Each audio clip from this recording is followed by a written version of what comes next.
everyone, and thank you for joining me today. I really appreciate you, and thank you for joining me. And I want to speak on grace. Grace. And the question is, have you ever felt powerless? Have you ever felt powerless? At times, we all fall captives to our circumstances, our environment, even our own thoughts and feelings. But when everything feels overwhelming, we have to remember that God's grace towards us is greater than anything we could face. Jesus has already won the victory over every struggle in our life. We simply need to claim it. And it is because of grace that we can take hold of that victory.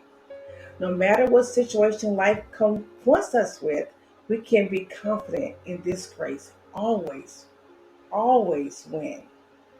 And in other words, grace is a gift that we don't deserve, but God has given it to us freely in love.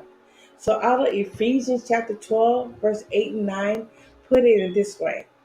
For by grace you have been saved through faith. And this is not your own doing. It is the gift of God, not a result of work, so that no one may boast.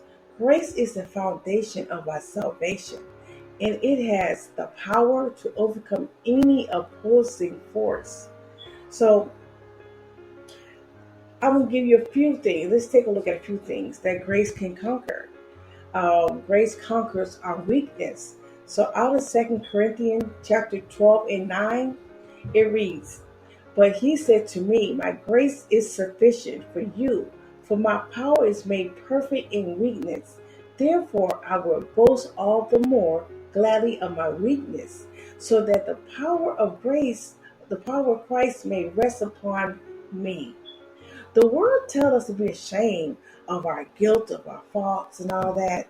In addition, we often tempt to beat ourselves up for not being good enough. So this is a reminder that we should never hide away our flaws.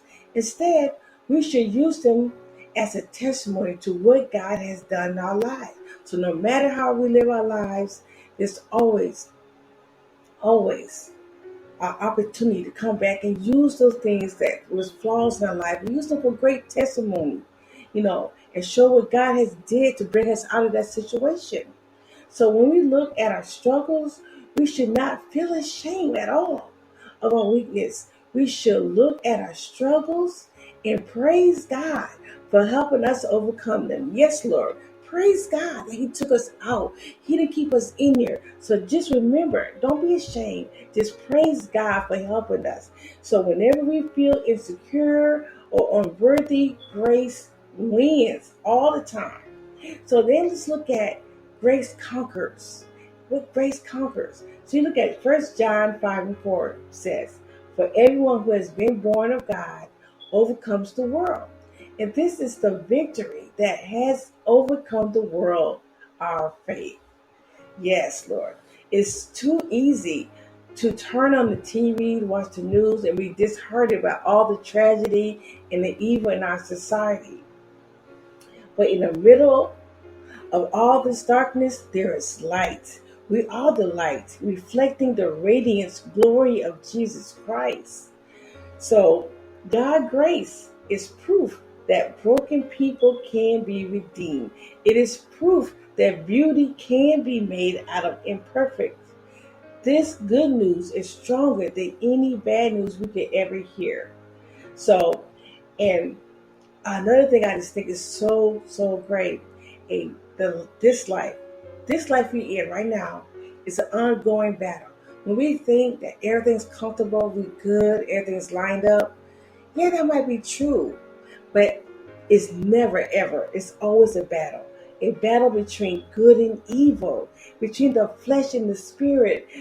Oh yes, Jesus. Between the soul and the body.